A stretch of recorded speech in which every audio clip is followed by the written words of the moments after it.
Lance, the Obscure Movie Guy, coming to you once again with another fun-filled, fact-filled video that you probably won't care about, but we're going to do it anyways, trying to change the world one post at a time. Today's video is done in partnership with Indie Horror Junkie, so be sure to go to indiehorrorjunkie.com to check out all of their offerings. They have the Indie Horror Junkie magazine. September's issue is now available, $5 for a downloadable PDF, $15 for a printable copy delivered straight to your door. There's also the Indie Horror Junkie podcast every Wednesday night at 8 o'clock Eastern Standard Time. New actors to talk to, new stories to go over, new movies to talk about. And then there's the Indie Horror Junkie Film Festival, which will be held at MegaCon in Orlando, March of 2026. Now, the submissions for the film festival are now closed, but you can still go to megacon.com, get your tickets, and come join us at the film festival in March of 2026. Now, let's dive into today's video. One of the submissions for the Indie Horror Junkie Film Festival. Can't tell you if it's going to get through or not, I don't know, but I know it was submitted. Let's check out the R.I.P. Man.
The R.I.P. Man was written by Reese Thompson and Jamie Langlands and directed by Jamie Langlands as well. Tells the tale of a sadistic serial killer with a rare dental condition hunting down teenagers in a ritzy town. Now, I love the way this movie kicks off. The way this movie starts off, it's got an incredible opening sequence that uses a lot of mirrors and windows as reflections and very much of an homage to 80s slasher flicks. One of the best opening sequences I've seen in a long time.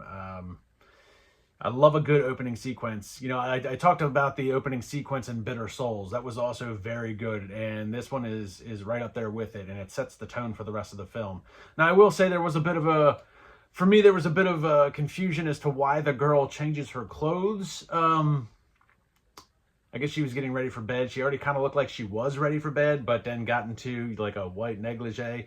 I guess that was to try and maybe show the contrast, the white versus the blood. Regardless of that, that might be just be nitpicking, but a very good opening sequence that sets the tone for the rest of this film. Now, what I like about this film is that with that tone being set, you very much know who the killer is almost from the get-go. The mystery is why he does it and who is he really. Like, so you know who he is because you've seen his face, but you don't know who he is like in the world. You don't have a name. You don't have the 5 W's, who, what, when, where, and why. So that's kind of a cool concept. Oftentimes, you know, a lot of slasher flicks, they don't give you the identity of anybody up front. And they kind of didn't with this one. Like, you get the identity of, I've seen the character, but you don't know his name. You don't know where he's from. You don't know why he's doing this. So I thought that was kind of a cool risk to take, because not a lot of slashers will even show you the face of anybody. If you think, like, you know, Scream's always, you know, been, you know, a whodunit type thing. This isn't that way. Like, you know who's doing it. You just don't know, like, who he is really and what his name is. So very cool concept. There's also a bit of foreshadowing throughout the film with some of the characters. you can kind of tell how or when they're going to die, but it's kind of done discreetly, but also on purpose at the same time. So that was a pretty neat concept as well. The cinematography is really good. The lighting is very good. All things that you would expect from a high quality film, you're getting with this one. Cinematography, lighting, there's really no audio issues as far as the sound quality of the audio. I'll say that much. I do have some audio issue complaints. We'll dive into that in a little bit. But as far as the actual sound quality itself, there's no audio issues. Lighting, framing, cinematography, acting, everything's pretty well done in that regard. And the pacing's really good for the first half of the film. For the first half of the film, the pacing's really well done. You obviously have this great opening scene, and then you do get a few more murders within the first 45 minutes of this film. But about that 45-minute mark, you do get a bit of a paradigm shift from horror to mystery, which kind of correlates with the beginning of the film. Like, you know who the character is, but you don't really know who he is in the world.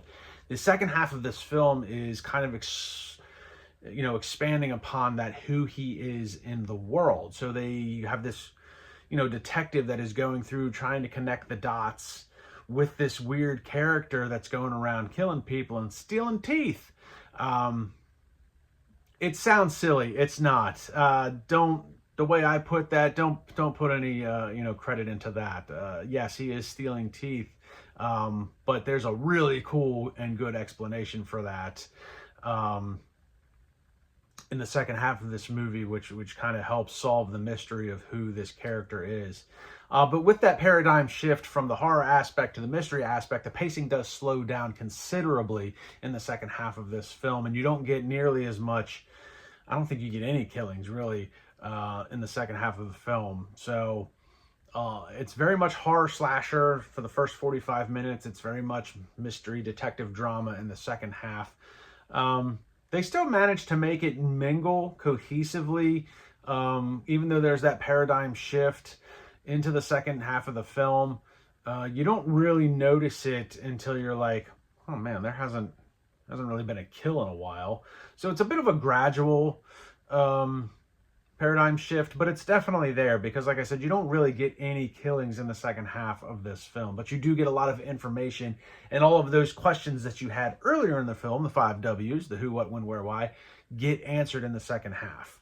I don't have a whole lot of negative things to say about this film. Like I said, fundamentally, it's pretty good. Lighting, cinematography, framing, picture quality, sound quality, all of that's done really well. The acting is also done very well. One of the minor complaints is maybe some of the dialogue is pretty predictable. Some of it's just kind of generic dialogue that you kind of expect. Like, yeah, I kind of figured he might say something like that. Or I kind of figured, I kind of heard that before. And that's some of the dialogue. That's more of the police dialogue. And I guess a lot of that just comes off as pretty routine police jargon at that point, which we've all heard in real life if you're a criminal, or we've all heard if you watch a lot of police dramas.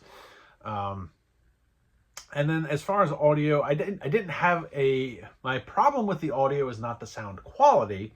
And this is really just me being nitpicky, but there is some scenes where the killer is using a drill, and the sound that they have for the drill is definitely not a drill sound. There's a couple scenes where you're like, that sounds a lot more like a chainsaw than it does a drill. But again, that's really just me kind of nitpicking at that in that regard.